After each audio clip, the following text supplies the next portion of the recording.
راولپنڈی کے معروف عالم دین ڈسٹرکٹ خطیب مولانا حافظ محمد اقبال رضوی کے فرزند ارجمند یاسر اقبال رضوی کی دعوت ولیمہ راولپنڈی میں منعقد ہوا۔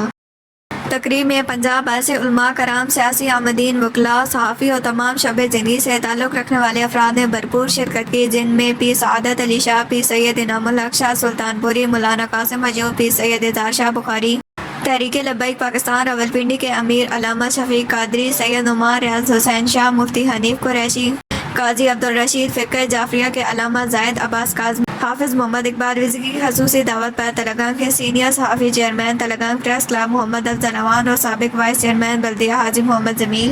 پیر سعد الرحمان نقشبندی، سابقہ خطیب فیصل مسجد، قاری اخلاق مدنی، قاری امیر الاسناد مولانا مقصود احمد صابری، معروف نعت خواں عبدالرزاق جامی، قاری فضل ربیع، مولانا امان الغفور، پیر ثناء اللہ حسینی، مولانا قاضی ہارون الرشید، مولانا عبدالرحمان معصومی تلنگانہ، صوبائی وزیر ڈاکٹر جمال ناصر،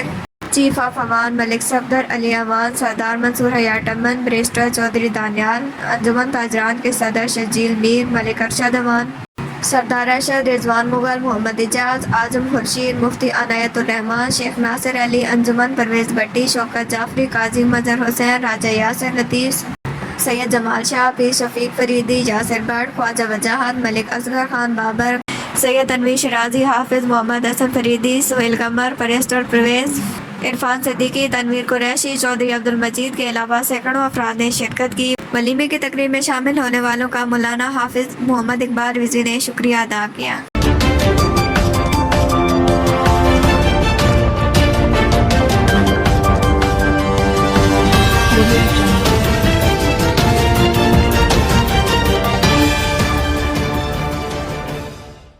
TNN Digital